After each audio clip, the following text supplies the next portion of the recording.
Hey guys, and I am back yet again for another manga chapter review of the greatness for this channel that I have been doing since chapter 1. I am a fanboy for this, and I will say this, I will try and point out some of the negatives of this chapter, but so far I cannot see any chapters, because I will say this, I love this series to bits. I love the Promised Neverland. I love this series, and I'm glad that it's still continuing till this day, being so strong.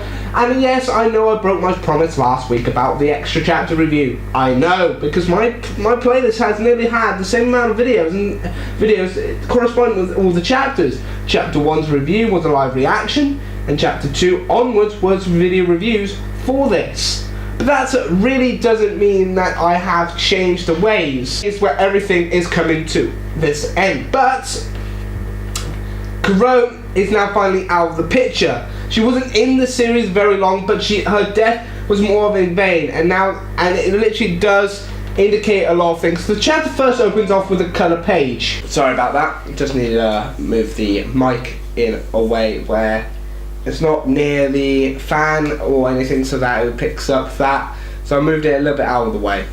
So yeah, so let's get back on track. So it opens up with a colour page, and that it then is narrated by Emma. I presume it's Emma, and I really do like it when it narrates it sort of a lot like that. And it's a colour page, so I do like the colours that are used. It's very nicely done, and the art is very consistent, and it does really do well. We then continue off where it ends off afterwards, with it being the letter that Kuron was given by Isabella to Kuron from Isabella about her becoming a mama, so to speak, for Plantation 4. In this case, there is a big twist. I'm a little bit more surprised, and I did see it coming even when reading it after reading her monologue mind speech as well. I have had a feeling that it was going to be some form of trap or something like that in this case, and yeah, we have a lot of indications with that as well. So she opens the letter. She gets told that Grandma has said that she's got given the Plantation number 4 mama position because the current mama cannot fulfill her duties and whatnot, and something like that. But this seemed like a forgery from the get-go. She had the higher-ups apparently. Kuron already deduced very well that this must be some sort of trap, some form of made plan, and everything like that. And she literally deduced that it was a trap, because as soon as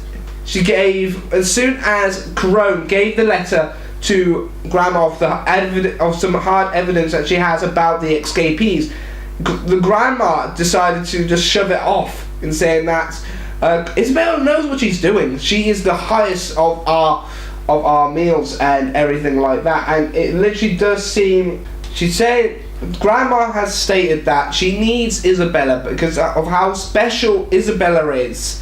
And we see a bit more glimpse of the flashback of Isabella as well. I have a weird feeling that Isabella and Grandma are actually have some kind of are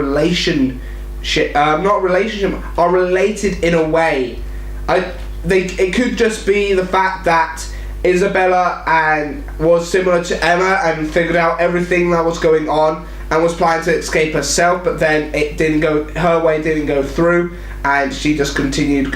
She ended up becoming the mama for the plantation that we have seen, where Emma is staying, where Norman and Ray are, and everything like that. That really is the indication here of this, and that really makes me wonder: is it really, or something like that? But Grandma mentioned the Taifari. This Taifari, I think, if I remember, was mentioned several chapters back around early noughties, the early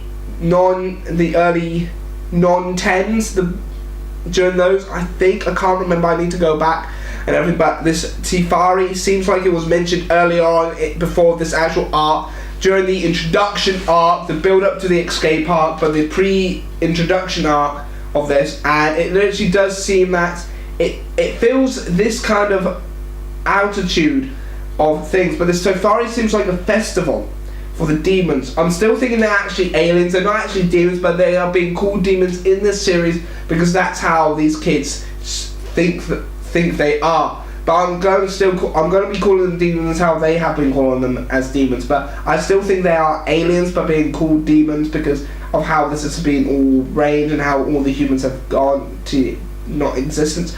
But I will say this, that this Tofari does seem like a kind of festival that they have decided to reduce and be needing the meat and everything like that. And at the end of the chapter, Corone did finally get the whole Rose death that Connie had at the beginning of the series when Norman and Emma found out that Connie actually got killed and is being used to be made for meat.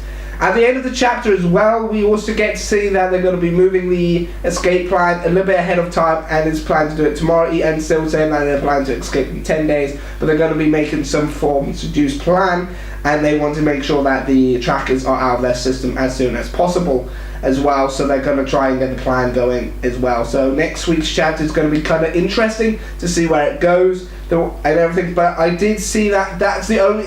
I will say this. That's the only gripe. They allowed the twist about the whole letter out too soon and made it deduced by Corone in her head before we got to the actual thing. It would have been a great twist if they made Corone, but that wasn't Corone's character, and I can see that because Corone is one of the smart ones that continue becoming a mama like Isabella. I want to become a mama as well and everything like that, and it does show that she is a smart character and everything, and it's just sad. And I am now saying this, I'm sad that Corone's now gone. But this has built up the story, and we have our first major I'll say main character, but she's not really a main character. She's a side main. If you don't want to know why I said side main, she was a main character for a while on the sideline. She was a side main character, if you know what I mean. She was a side character, but she was always sometimes main. But the main three characters are Norman, Ray, and Emma. They're the three main protagonists for this series. But that is pretty much it when it came to the Promised Neverland chapter 23, but I did enjoy it as much as possible. That is it. So like always, comment down below what you liked and didn't like about this week's chapter down in the comment sections below, and I'll see you next time. I've been your host Kai from Kai's Take Corner, and I'll see you next time. Bye bye for now. See ya, and I'm a member of the Double O Club. Hey guys, hopefully you enjoyed this review, and like always, you can check these last videos out as well, and you can hit that subscribe button. Don't forget to like this video and share it wherever you go to make sure that you spread the love on the Promised Neverland wherever you go. Hopefully you've been enjoying my reviews as well, and it's great to be back doing reviews as well as part of my hobbies and everything like that. But it's been great, and I've been enjoying it as much as possible as well. But I'll end it here. So check out the playlist and check out the last video I have recorded as well, and stay tuned for other great videos in the near future. Bye.